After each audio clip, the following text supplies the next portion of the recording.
Hola, ¿cómo están?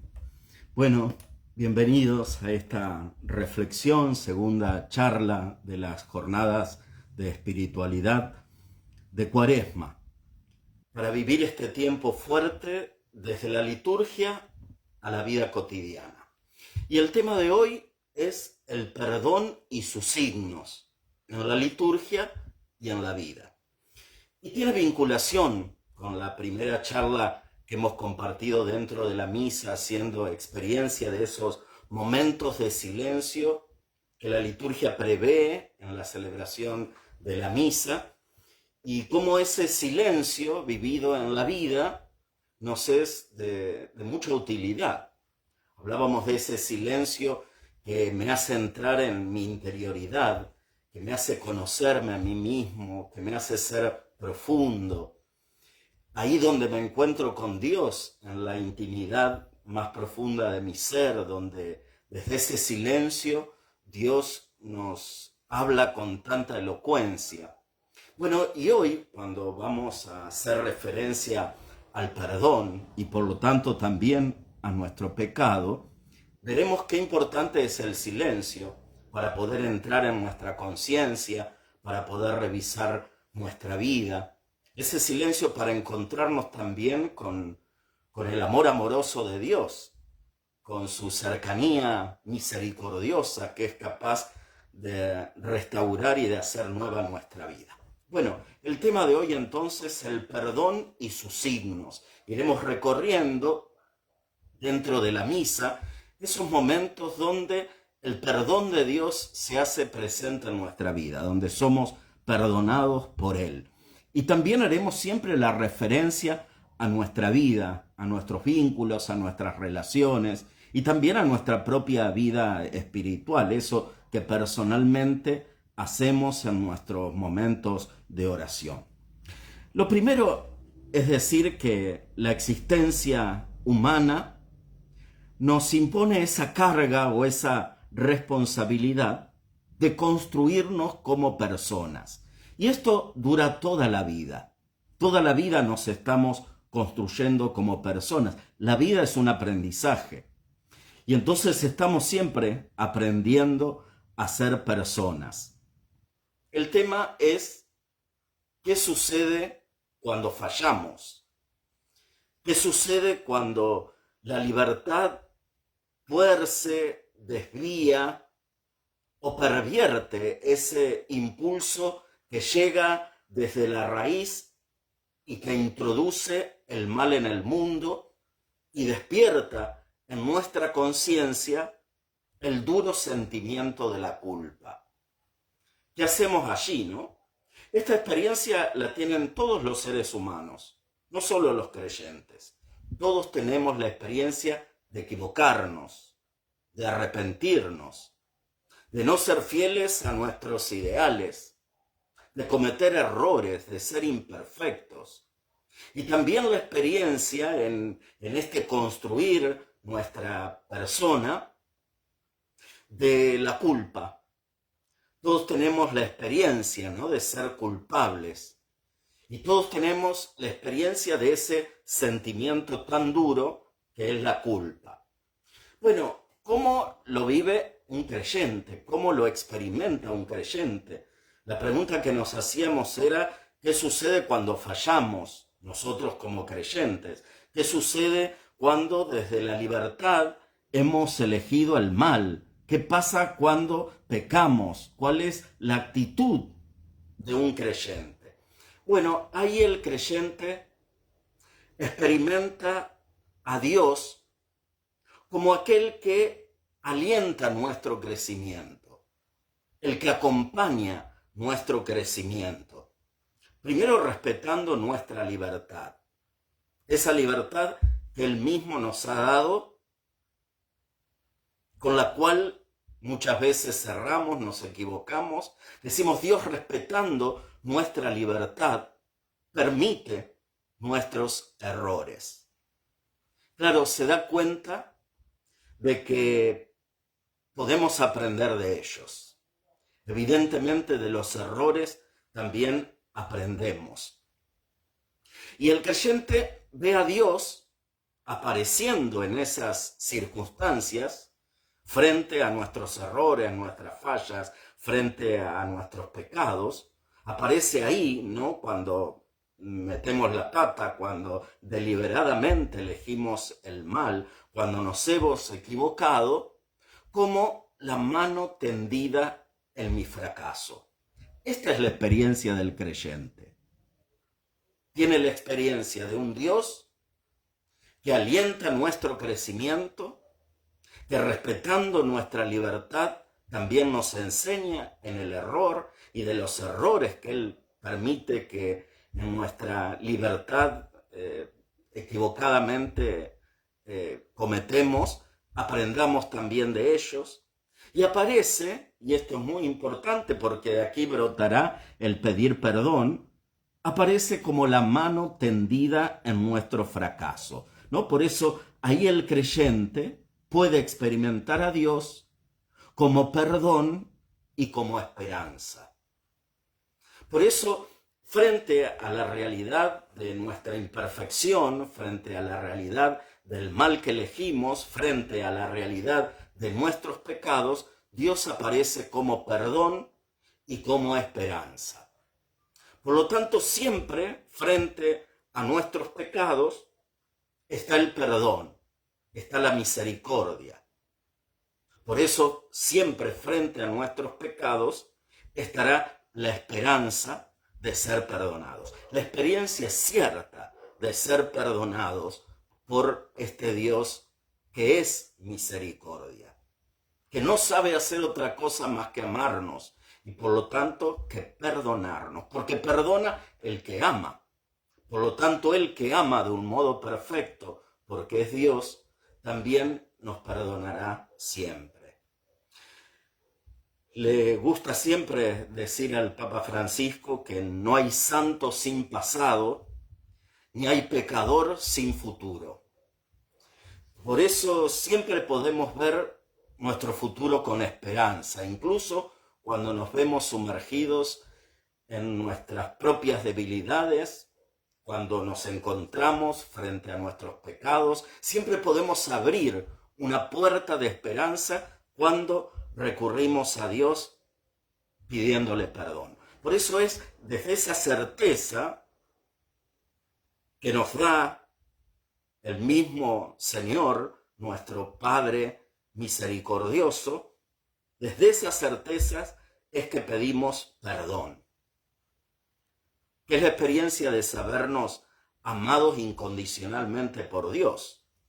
Y eso nos anima a que con confianza nos acerquemos a Él a pedirle perdón.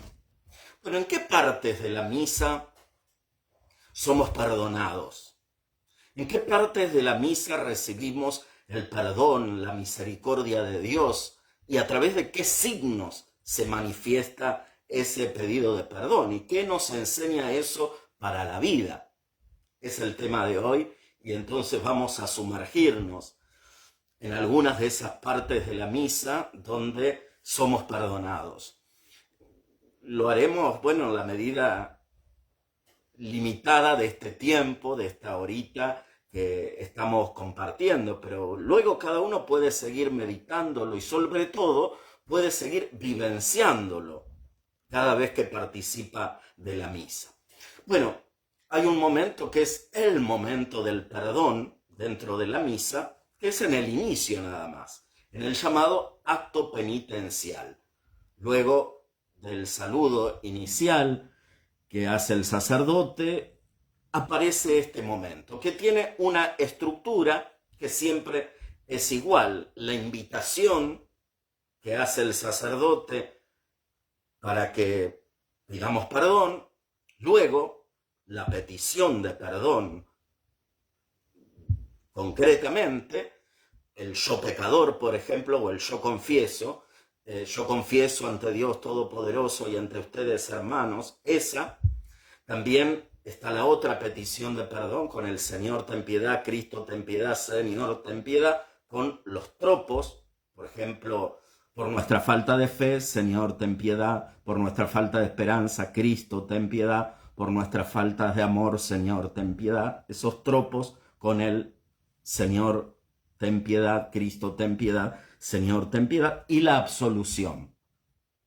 3 momentos entonces de este acto penitencial de la misa, que ahora vamos como a verlo detenidamente en cada uno de estos momentos. La invitación que hace el sacerdote, ¿a qué apunta?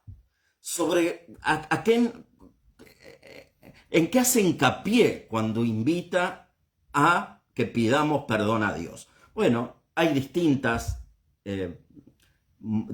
modos, ¿no?, en los cuales el sacerdote invita, prevista por el mismo misal romano, y dentro del misal aparecen distintas invitaciones que el sacerdote va eligiendo, ¿no?, siempre una diferente. Por ejemplo, tiro algunas que seguramente ustedes las van oyendo en la misa. El sacerdote dice: reconozcamos que somos pecadores y pidamos perdón. Reconozcamos que somos pecadores, humildes y penitentes como el publicano en el templo. Abramos nuestro espíritu al arrepentimiento para acercarnos a la mesa del Señor. Confesemos nuestra necesidad de la misericordia del Padre. Pero fíjense que ahí, en la invitación que nos hace el sacerdote a pedir perdón, se pone de manifiesto la actitud con la cual estamos invitados a pedir perdón. La actitud con la cual me acerco a pedir perdón. Humilde y penitente. O sea, con humildad y con dolor. Y esto es muy importante, ¿no?, que en el acto penitencial, en ese momento donde somos perdonados por Dios, alimentemos siempre estas actitudes fundamentales, ¿no?, a la hora de pedir perdón, con humildad y con dolor. Que luego, si lo llevamos a la vida, claro, esa es la forma auténtica de pedir perdón a alguien. A veces, bueno, nuestro pedido de perdón puede ser medio forzado, medio obligado, medio que no queda otra, medio para quedar bien, ¿no? Entonces, bueno, voy y pido perdón. Pero a veces no es auténtico. Sobre todo, no es auténtico nuestro pedido de perdón si no es humilde, si no ha partido del reconocimiento de nuestra culpa y si no estamos dolidos de haberlo hecho. Por eso son actitudes muy importantes, en este caso a la hora de pedir perdón a Dios, pero también cuando nos toca pedir perdón a alguien a quien hemos ofendido. Humildes y penitentes. Humildad y doloridos de haberlo hecho. Dice: abramos nuestro espíritu al arrepentimiento, ¿no? Suscitar eso en el corazón una vez que uno ha pecado, una vez que uno ha hecho algo malo, ¿no? Debe despertar en nosotros el arrepentimiento. Debemos abrirnos al espíritu del arrepentimiento. Confesar nuestra necesidad de la misericordia del Padre. Porque cuando he fallado, cuando he pecado, estoy necesitado de su misericordia y del perdón. Por eso, ahora, al pedir perdón, estaré confesando mi necesidad de la misericordia del Padre. Bueno, así comienza la misa, con esta invitación que nos hace el sacerdote para pedir perdón, poniéndonos las actitudes fundamentales con las cuales uno pide perdón. Abriendo el corazón al arrepentimiento, confesando que estoy necesitado de la misericordia del Padre, con humildad y dolor, y reconociendo que la culpa es mía. Así comienza la misa, que es la oración principal de la Iglesia, ¿no? La oración principal de la Iglesia comienza pidiendo perdón. Toda oración luego debería comenzar con un pedido de perdón. O podemos decir, sería bueno que antes de empezar a orar, por ejemplo, antes de empezar a suplicar, la primera súplica que hagamos sea pedir perdón. Digo, cuando uno se dispone a orar, tanto sea en un grupo de oración como en forma personal, ¿no? Voy a rezar por alguien, o voy a rezar por alguna intención, o voy a comenzar el día con una oración. Antes de comenzar cualquier tipo de oración, para pedir o para agradecer, lo primero, ¿no debería ser pedir perdón? Porque si esto hacemos en la misa, quizás este sea un hermoso modo de comenzar nuestra plegaria. Bueno, algo de eso nos dice el Catecismo de la Iglesia Católica. Escuchen este punto, es el número 2631 del Catecismo, número 2631, y dice: la petición de perdón es el primer movimiento de la oración de petición. Es el comienzo de una oración justa y pura. La humildad confiada nos devuelve a la luz de la comunión con el Padre y su Hijo Jesucristo, y de los unos con los otros. Entonces, cuanto pidamos, lo recibimos de Él. Tanto la celebración de la Eucaristía como la oración personal comienzan con la petición de perdón. Está bueno, ¿no? Para que lo practiquemos, para que lo tengamos en cuenta. Piensen que cuando nos presentamos así ante el Señor, con la humildad que implica el reconocer nuestras propias faltas, esto hace más honda, más profunda nuestra comunión con Dios. Y por lo tanto, desde esa comunión con el Padre en su Hijo Jesús, y unidos entre nosotros, podemos recibir lo que pedimos, como dice Primera de Juan 3:22. Bueno, el Catecismo entonces de la Iglesia Católica nos dice que tanto en la celebración eucarística como en la oración personal se comienza pidiendo perdón. Bueno, aprendamos esto de la Eucaristía, de esa estructura en la cual primero pedimos perdón antes de seguir suplicando, para que también en nuestra oración personal podamos hacer lo mismo, que comience siempre pidiendo perdón. Esto va a unirme mucho más al Señor y por lo tanto me hará más depositario de sus gracias, más dispuesto para recibir sus dones. A tenerlo presente. Bueno, decíamos entonces, el sacerdote comienza invitando para pedir perdón. Y luego, entonces, la petición de perdón en concreto. Hablábamos de una, que es el yo confieso. También aquí el sacerdote va eligiendo. En el misal aparecen yo confieso, o aparecen los distintos tropos para cada tiempo litúrgico. Entonces, por ejemplo, tenemos los tropos propios del tiempo de Cuaresma, que luego vamos a revisar algunos, pero ahora detengámonos en este del yo confieso. Yo confieso ante Dios Todopoderoso y ante ustedes, hermanos. Paremos ahí, ¿no? O sea, la confesión en este momento no es solo delante de Dios, sino también delante de los hermanos. Yo confieso ante Dios Todopoderoso y ante ustedes, hermanos, que he pecado mucho, de palabra, pensamiento, obra, omisión. Yo confieso ante Dios y ante los hermanos.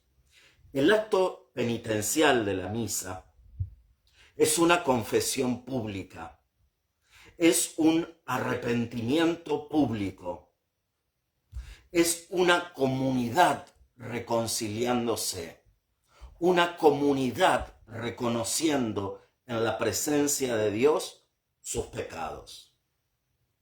Seguramente se acordarán del miércoles de ceniza, cuando aparecían las lecturas de Nínive, aquel pueblo que por la predicación de Jonás expresa su arrepentimiento cubriéndose de cenizas, implorando la misericordia de Dios, reconociendo efectivamente que si no hay una conversión colectiva, difícilmente las sociedades puedan cambiar.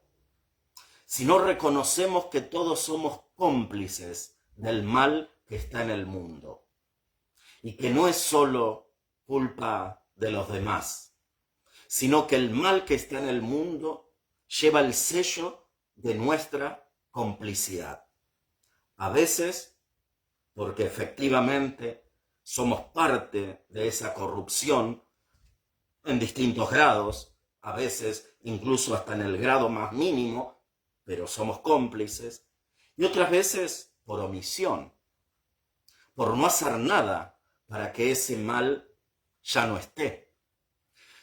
Por lo tanto, existe esta complicidad y por lo tanto es necesario para que el mundo cambie un arrepentimiento público, una confesión pública, una confesión y un arrepentimiento comunitario, como es en este caso este momento en el cual nos arrepentimos de nuestros pecados y pedimos perdón ante Dios y ante los hermanos. Qué importante es que esto nos lleve a reconocer que nos tenemos que ayudar mutuamente a ser mejores, que como iglesia somos una comunidad de pecadores. Por eso no debe extrañarme cuando un hermano se equivoca, cuando elige el mal, cuando provoca en la comunidad algo que puede llamarnos la atención, escandalizarnos, porque no lo esperábamos de esa persona. A veces desde una simple mala reacción, desde darnos cuenta de que nos ha mentido, de que ha engañado en algo, y tantísimas cosas, ¿no?, que aparecen en las comunidades cristianas. A veces es triste, ¿no?, cuando alguien que ha caminado un tiempo en la iglesia, que ha pertenecido a grupos y eso, o pertenece actualmente, le dice a otra persona: yo hace 40 años que estoy, si te contara las cosas que pasan, mira, mejor no lo digo, pero si yo te contara las cosas que pasan en la iglesia. Le está diciendo, si yo te contara las cosas que hacen otros. ¿No? Es como una actitud tan carente de solidaridad con el mal del prójimo, ¿no? De tanta hipocresía, porque estoy pensando en señalar los defectos del otro, obviamente, y no los míos. Si no, no lo expresaría con esa ironía. Y sobre todo no me interesa manchar a la iglesia. Claro, porque yo creo que como yo no hice lo que otros hicieron, entonces yo estoy libre de culpa y cargo. Es como si uno dijera, si yo te contara las cosas de mi familia, ¿no? Como si uno se desprendiese de ella y estaría hablando de alguien ajeno a mí. Por eso, qué importante es esta confesión pública de nuestros pecados, este arrepentimiento público, esto de que como comunidad pidamos perdón. Y luego en ese yo confieso aparece y ruego a la Virgen, a los santos y a ustedes, hermanos, que intercedan por mí ante Dios nuestro Señor. Yo, pecador, le pido a la Virgen, a los santos y a ustedes, hermanos, que intercedan por mí. No que le anden contando a los demás las macanas que yo me mandé, sino que intercedan por mí ante Dios nuestro Señor para que me perdone. Por lo tanto, es también este momento donde no solo nos acusamos comunitariamente, sino también donde no solo pido perdón por mí mismo y mis propios pecados, sino también pedimos perdón por los pecados del hermano. Y así como yo busco mi salvación, también quiero que los demás se salven. Así como yo quiero que Dios me perdone a mí, también yo espero que Dios perdone a los que en mi comunidad se equivocan, fallaron, erraron. No puedo decir a los que fallan, a los que se equivocan, no, a los que puntualmente en algún momento fallaron. Porque el que se crea muy seguro, cuídese de no caer, dice la palabra, ¿no? Ninguno de nosotros puede poner la mano en el fuego como si uno nunca fuese, ¿no?, a caer en nada. Yo creo que de esa soberbia se toma el enemigo para hacerme caer en algún momento, en cuantito me descuido, en algo mucho más grave de lo que acusé a otros. Por eso hay que tener mucho cuidado, ¿no?, con lo que decretamos con nuestra palabra, sobre todo cuando en una actitud condenatoria o de juicio señalamos el pecado del prójimo. Por algo dirá Jesús, no juzguen, no condenen, ¿no? Palabras que debemos guardar hondamente en el corazón. Ayudarnos mutuamente a crecer. El Evangelio nos propone, por ejemplo, la corrección fraterna, ¿no? Que no es simplemente ir a corregir al otro de algo que a mí me molestó, sino es esto, es de ayudarnos a crecer, porque el pecado hace mal, nos daña nuestra vida, nuestros vínculos, nuestras comunidades, ¿no? Y porque yo quiero el bien de mi hermano, es que ahí aparece la corrección fraterna, que necesita de mucha humildad y de mucho dolor frente al pecado del otro, para poder corregir. Yo pienso que no siempre estamos capacitados para hacerlo, precisamente porque nos falta humildad y sentir el pecado del otro como si fuese mío. No porque es del otro y entonces a mí me molesta el otro, o yo desde un lugar de superioridad o de juez voy para señalarle sus defectos y que cambie porque embroma al resto de la comunidad su mala conducta. No tiene nada que ver todo eso con la corrección fraterna de la cual habla el Evangelio. Nos toca recorrer un duro y largo camino de reconocimiento de nuestras propias faltas antes de abrir la boca para señalarle al otro su defecto, ¿no? Más que pensar en la corrección fraterna, hay que trabajar espiritualmente aquello de por qué miras la paja que tiene tu hermano en el ojo y no ves la viga que está en el tuyo, hipócrita, ¿no? Saca primero el tronco que tenés en tu ojo y entonces vas a ver claro para ir a corregir fraternalmente. Vas a ver claro para sacar la paja del ojo de tu hermano. Fíjense, ¿no?, el ejemplo tan claro, ¿no? Lo que yo veo en el otro a veces es solo una pajita, ¿no? Y lo que yo tengo es un tronco, es una viga, ¿no? Esa gran diferencia con la cual expresa Jesús, ¿no?, esa actitud de hipocresía que tenemos frente a los defectos de los demás. Bueno, está esta acusación entonces. Yo confieso mis pecados, yo confieso haber pecado y lo hago ante Dios y ante los demás. Es un poco lo que luego sucederá en el sacramento de la reconciliación. Esto de pedir perdón a Dios y a la iglesia a la cual hago daño con mi pecado. Así como el bien que hago, mi santidad, reflejan la santidad de la iglesia, mis pecados desfiguran el rostro de la iglesia. Y es por eso que debo también pedirle perdón a ella. Y es por eso que nos confesamos con un sacerdote, ¿no?, quien en ese momento está representando a toda la comunidad, a toda la iglesia con la cual también quiero reconciliarme. Siempre nuestra reconciliación es con Dios y con los hermanos, es con Dios y con la iglesia. Mis pecados no solo ofenden a Dios, sino han hecho daño al cuerpo místico de Cristo, han hecho daño a la iglesia.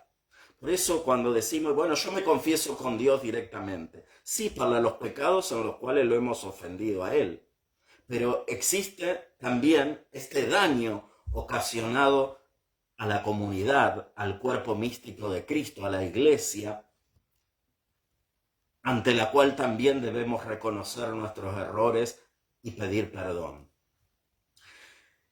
Luego en este yo confieso decimos por mi culpa, por mi culpa, por mi gran culpa, mientras nos golpeamos el pecho, ¿no? Hablando de signos del perdón o signos en los cuales se expresa el perdón, un signo, en este caso corporal, es este de golpearnos el pecho. Pero primero miremos este mí, ¿no? Este reconocer mi culpa, por mi culpa. Y no solo una vez, sino la repetimos 2 veces para que quede claro, para que todos hayan escuchado, ¿no? Para que quede bien expresado que la culpa es mía, no es de los otros. Que lo que confieso no es la culpa de los demás, sino la mía. Claro, puede ser de la boca para afuera. Sobre todo cuando en la vida no soy de los que fácilmente reconocen sus pecados, reconocen sus errores. Esto es, se hacen cargo de lo que han hecho. Que nos cuesta un montón, ¿no? Hacernos cargo de lo que hemos hecho. Más bien nos gusta mentir. Y esto de chiquitos. ¿Quién rompió eso?, dice la madre. Y le echo la culpa a mi hermano o a mi hermana, al más débil suele ser, ¿no? Al más chiquito, ¿no? O al que es más callado y no dice nada, el que es más sumiso, todo a él va la culpa. Todos lo hemos hecho. Y no solo quedó ahí como una travesura infantil, sino que estamos como marcados, ¿no? Por esa actitud de tanta injusticia que es cargarle mi culpa a los demás. Por eso aquí viene el reconocimiento de la propia culpa. Hacerse cargo, de eso consiste, ¿no? De hacernos cargo para reparar por mi culpa, por mi culpa, por mi gran culpa. Esta es la sinceridad que debemos trabajar. Y fíjense que esa sinceridad es muy importante para la vida de cualquier grupo, para cualquier vínculo, para cualquier relación humana, también, lógicamente, para la comunidad cristiana, para la comunidad parroquial, trabajar la sinceridad, ser sinceros.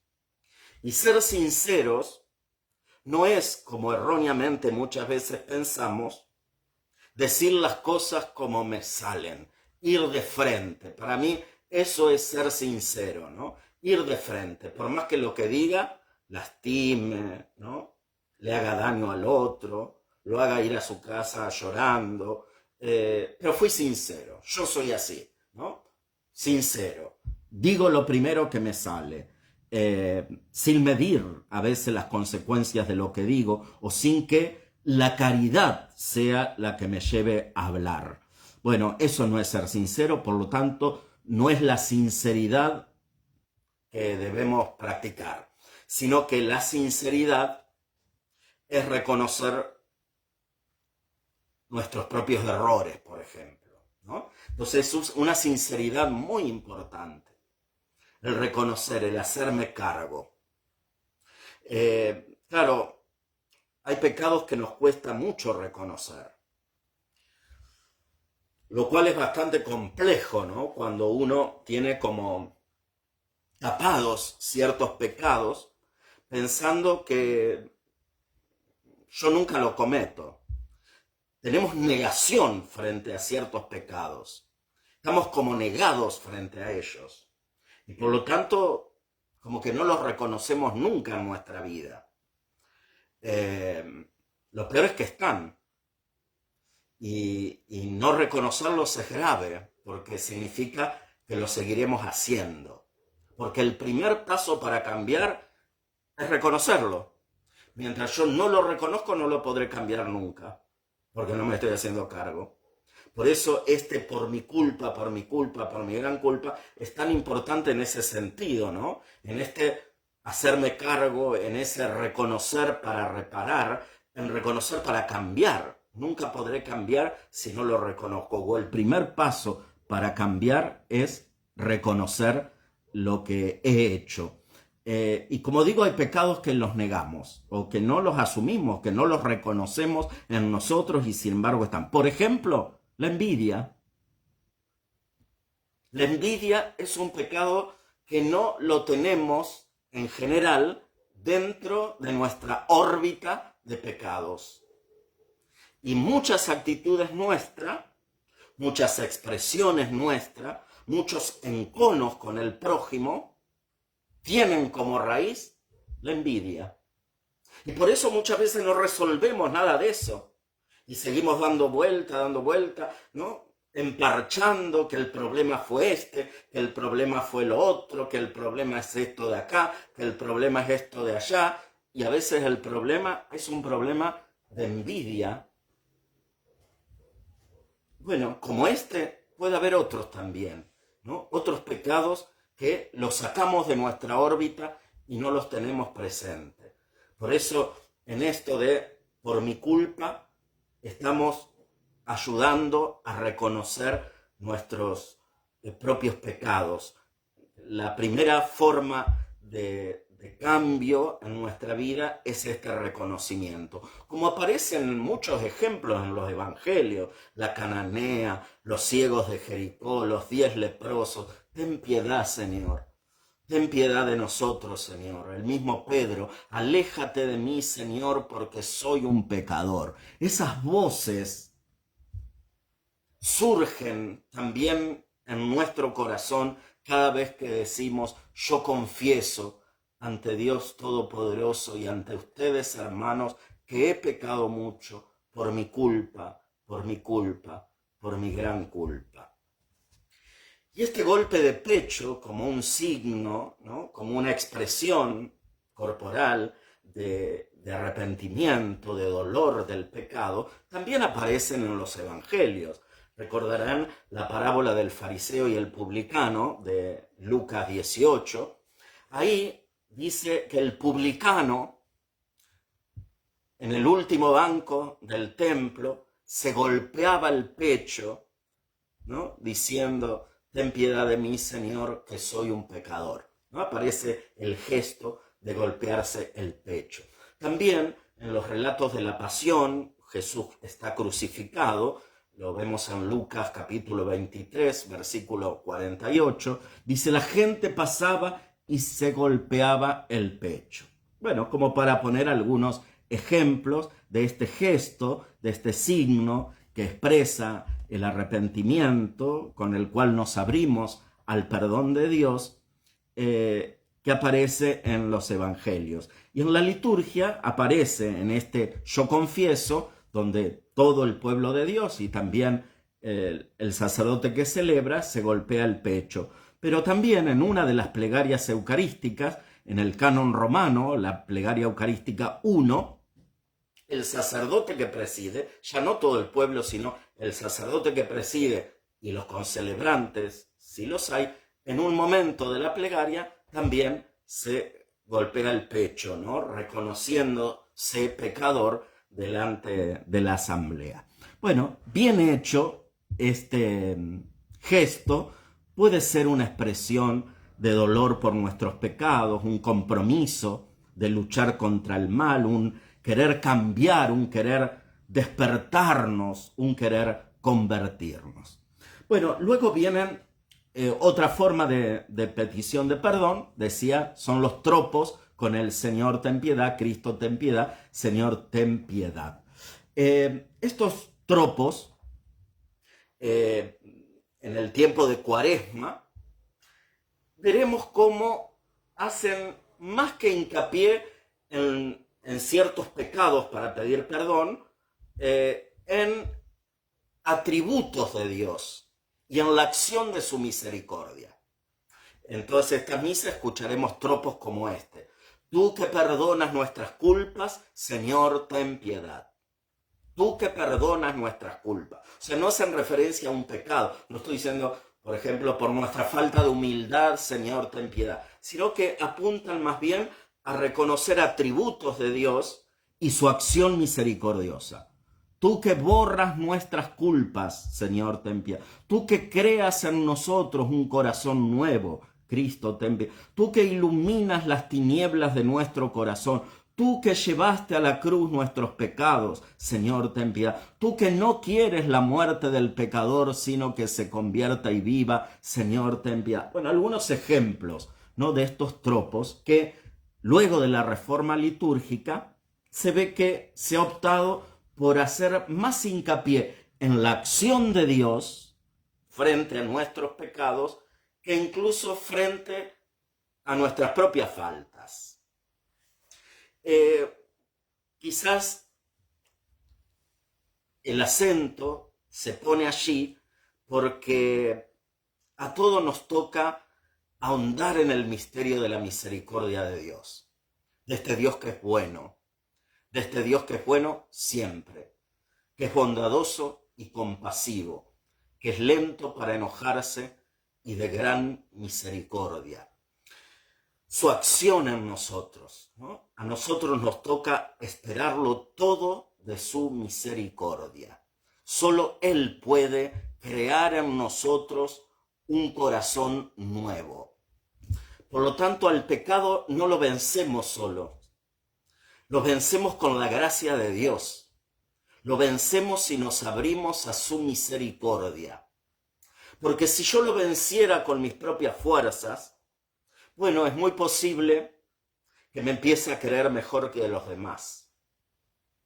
Y entonces me voy a convertir en juez de los otros. Y a veces a lo único que nos lleva esa actitud es a la hipocresía. Porque en el fondo lo que más me va a interesar es cómo me vean los demás. Si después yo en secreto, en privado, ¿no?, soy otra cosa de lo que muestro, no importa. La hipocresía, ¿no? Por eso a veces poner el acento en esto de que yo tengo que ser bueno, puede llevarme, ¿no?, a esa actitud de soberbia o de hipocresía, cuando en realidad mi vida tiene que ponerse en la misericordia de Dios para ser perdonado. Él tiene que hacer de mí un corazón nuevo. Por ejemplo, pienso en el pecado de la lujuria, ¿no? Uno, bueno, puede no pecar contra los pecados de la carne, pero simplemente porque yo me reprimo. Y entonces me reprimo y no peco. Claro, ¿cuáles son las consecuencias? Un poco esta que decíamos, ¿no? Yo me creo mejor. Todos son unos degenerados. Yo no. Todos, ¿no?, pecan y cómo se visten y las cosas que hablan y las relaciones que tienen, etcétera, ¿no? Pero quizás se va forjando en mí una personalidad de amargura, de una libertad oprimida. Y Dios efectivamente no quiere eso de mí. Hay una gran diferencia entre tener un corazón reprimido a tener un corazón puro. Y ahí tengo que apuntar, ¿no?, a tener un corazón puro, no un corazón reprimido. Ambos no van a pecar, ¿no?, porque el reprimido no va a pecar, por lo menos de ese pecado, porque se ha reprimido, ¿no? Pero la consecuencia es esa, ¿no? Tiene una libertad reprimida y vive amargado.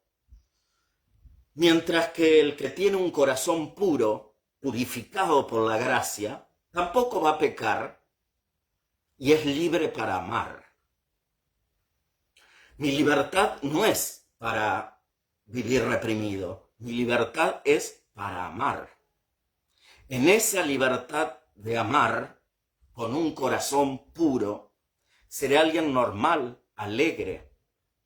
No seré el estereotipo de la tía solterona, ¿no?, que reza el rosario, pero que no le sacas una sonrisa por nada. Sino alguien que vive la plenitud del amor, en la pureza del corazón, que con libertad elige amar, con un corazón pleno y no egoísta. Bueno, como un ejemplo, ¿no?, de cómo cuando no hacemos hincapié en la acción de Dios, que es el que recrea restaura, salva nuestra vida con su perdón y con su misericordia, puedo tener actitudes farisaicas muy grabadas en mí, que Jesús ha enfrentado y combatido tanto, ¿no? ¿Cómo es posible que muchas veces tengamos las actitudes farisaicas que se relatan en los evangelios y no vivamos una moral evangélica, una moral según el estilo de Jesús, una moral que está enmarcada en el amor y en la libertad para amar? Bueno, luego tenemos también, por ejemplo, en nuestra comunidad, como en tantas otras, en el acto penitencial, canciones con las cuales también pedimos perdón. Bueno, me detengo en dos, quizás en nuestra comunidad sean las que más escuchamos a la hora de pedir perdón. Una es con la que comenzaba la charla de hoy, Hoy perdóname. Dice la canción, Hoy perdóname, sin mirar la mentira, el vacío de mi vida, nuestras faltas de amor y caridad.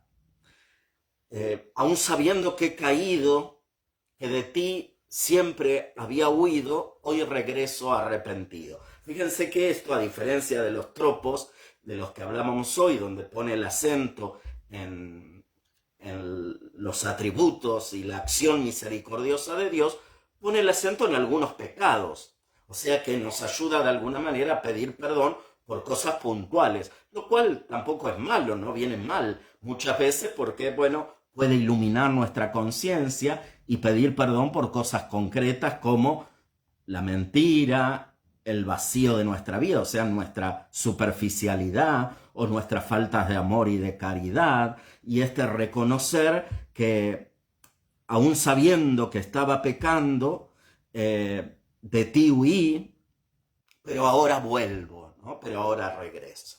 Y otra de las canciones es esta, Déjame nacer de nuevo, donde decimos, tú conoces la dureza en mi sentir, tú conoces la terquedad que hay en mi corazón, tú me conoces, ¿no? Por eso vengo aquí abriendo el corazón, ¿no? Desnudo en tu presencia porque conoces hasta el fondo de mi ser. O sea, vos conocés mis pecados.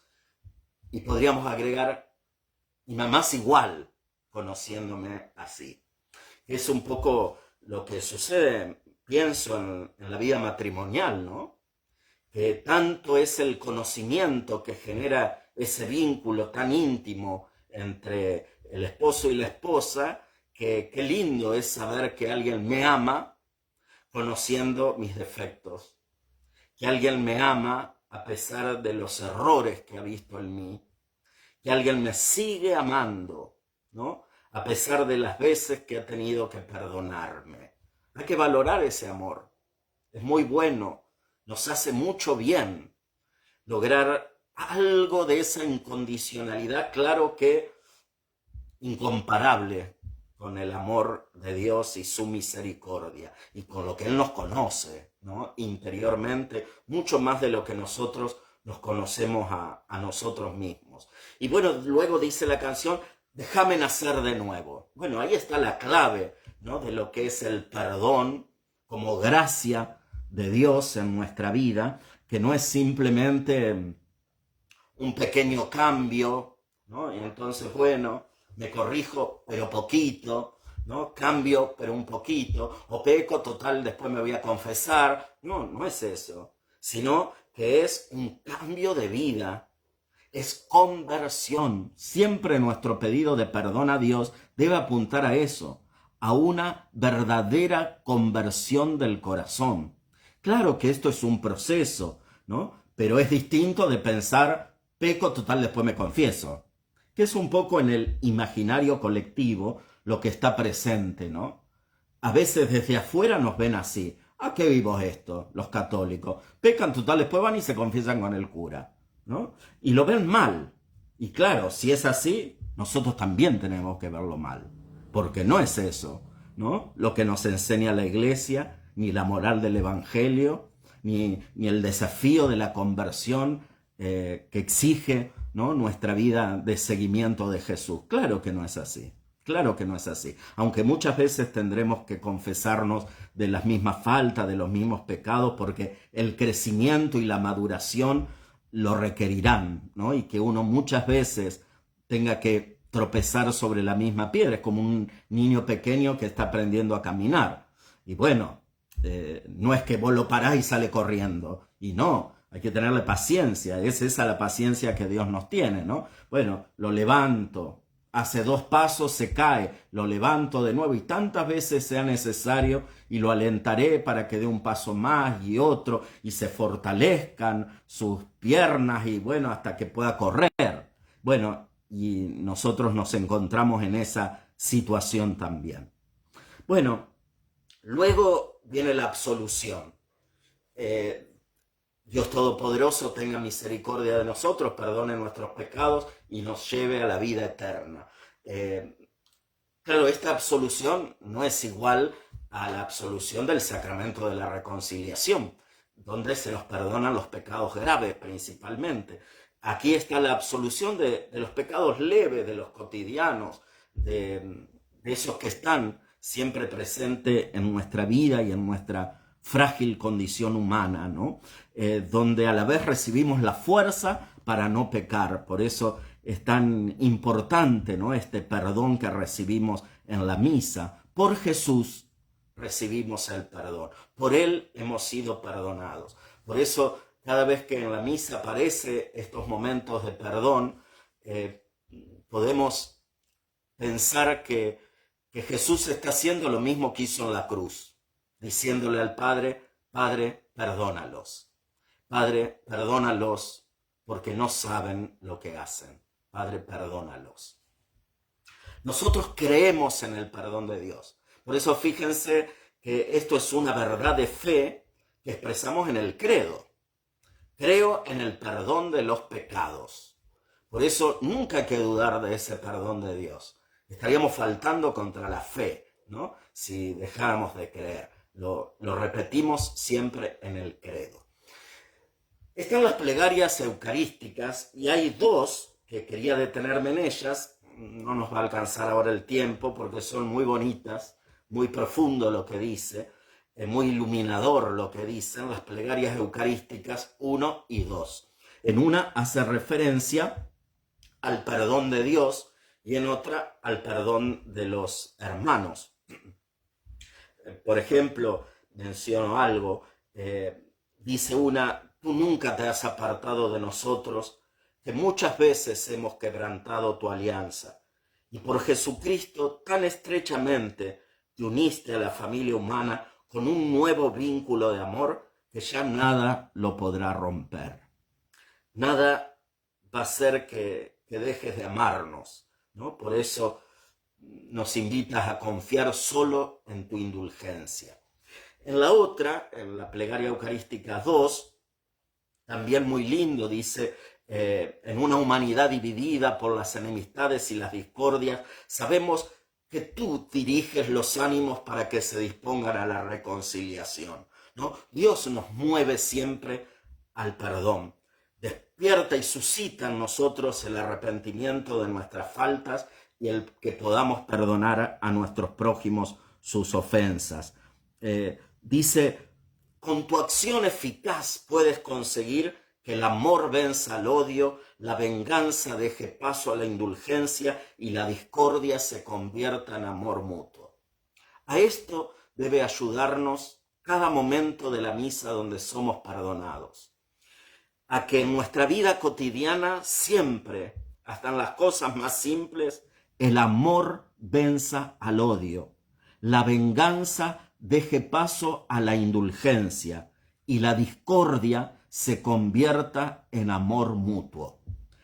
Es ahí cuando ha hecho efecto la gracia de Dios en mí, donde yo me he presentado humilde con el corazón arrepentido y me he dejado transformar y convertir por la gracia de Dios. Solo ahí, cuando en mis gestos, en mis palabras, en mis actitudes, el amor venza al odio, la venganza deje paso a la indulgencia y la discordia se convierta en amor mutuo. En el momento de la consagración, También hay una referencia al perdón cuando al consagrar el vino, las palabras de consagración expresan que esa sangre de la alianza nueva y eterna será derramada por ustedes y por muchos para el perdón de los pecados. Es que fuimos perdonados por la cruz de Cristo. Por su sangre derramada en la cruz hemos obtenido el perdón de nuestras faltas. Y es por eso que la misma Eucaristía, que es memoria, que actualiza el misterio de la cruz, es un signo de reconciliación.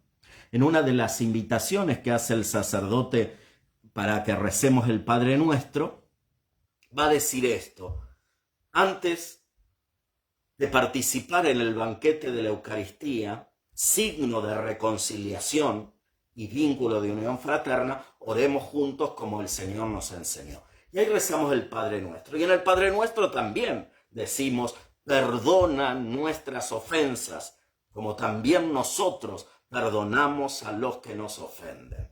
Perdona nuestras ofensas, como también nosotros perdonamos a los que nos ofenden. Para luego convertir eso, la reconciliación entre nosotros, en un gesto que es el saludo de la paz, un signo de reconciliación, un signo de comunión con el otro. Nunca va a haber verdadera comunión entre nosotros si no nos perdonamos los unos a los otros. En el Cordero de Dios también, ten piedad de nosotros, Cordero de Dios. Cordero de Dios, ¿no? Otro vínculo con el perdón de los pecados. En el Antiguo Testamento el pueblo de Israel ofrecía estos animalitos tan inocentes a la hora de morir, que en silencio, ¿no?, se dejan inmolar, que no atacan ni se quejan. Y por eso esta referencia a Jesús, que como cordero fue llevado al matadero y su sangre derramada perdonó los pecados de la humanidad. Y el fruto de la paz, Cordero de Dios, que quitas el pecado del mundo, ten piedad de nosotros y danos la paz fruto del perdón. Por eso cuando el sacerdote nos muestra el cuerpo de Cristo antes de comulgar, nos dirá: este es el Cordero de Dios que quita el pecado del mundo. Felices los invitados a la cena del Señor. Felices quienes han sido perdonados. Por eso fíjense, ¿no?, cómo en la misa, comenzando con el acto penitencial y estos momentos en los cuales recibimos perdón, o sea, se derrama la misericordia de Dios sobre nosotros, llega el gozo y la alegría de poder estar en comunión con Dios, gracias a ese perdón. Como gracias al perdón estamos en comunión con los demás. Gracias al perdón hay unidad en nuestras familias. Gracias al perdón construimos comunidades fuertes. Gracias al perdón nuestra sociedad puede ser mejor cuando cada uno reconoce, ¿no?, que somos cómplices de un mal a vencer con la gracia, porque no podremos hacerlo con nuestras propias fuerzas. La gratuidad de Dios expresada en el perdón nos supera. Está bellamente expresada en la parábola del hijo pródigo, Lucas 15 del 31 al 32, ¿no?, donde el padre culmina diciéndole al hijo mayor: hijo mío, tú estás siempre conmigo y todo lo mío es tuyo. Es justo que haya fiesta y alegría, porque este hermano tuyo estaba muerto y ha vuelto a la vida, estaba perdido y ha sido encontrado. Por eso el perdón de Dios despierta gozo en el corazón, alegría interior, que ninguna otra experiencia puede darnos sino el amor de Dios expresado en su perdón. Bueno, el perdón es una buena noticia, necesaria y urgente para la desesperanza secreta que provoca el pecado en nuestra vida y en nuestro corazón. Frente a nuestros pecados, siempre es justo y necesario recordar esto que rezamos en el Salmo 103. Bendice al Señor, alma mía, que todo mi ser bendiga tu santo nombre. Bendice al Señor, alma mía, y nunca olvides sus beneficios. Él perdona todas tus culpas y cura todas tus dolencias. Rescata tu vida del sepulcro, te corona de amor y de ternura. Él colma tu vida de bienes y tu juventud se renueva como el águila. El Señor es bondadoso y compasivo, lento para enojarse y de gran misericordia. No acusa de manera inapelable ni guarda rencor eternamente. No nos trata según nuestros pecados, ni nos paga conforme a nuestras culpas. Cuanto se alza el cielo sobre la tierra, así de inmenso es su amor por nosotros. Cuanto dista el oriente del occidente, así aparta de nosotros nuestros pecados. Como un padre cariñoso con sus hijos, así es cariñoso el Señor con sus fieles. Él conoce de qué estamos hechos. Sabe muy bien que no somos más que barro. Hasta la próxima. Que Dios los bendiga.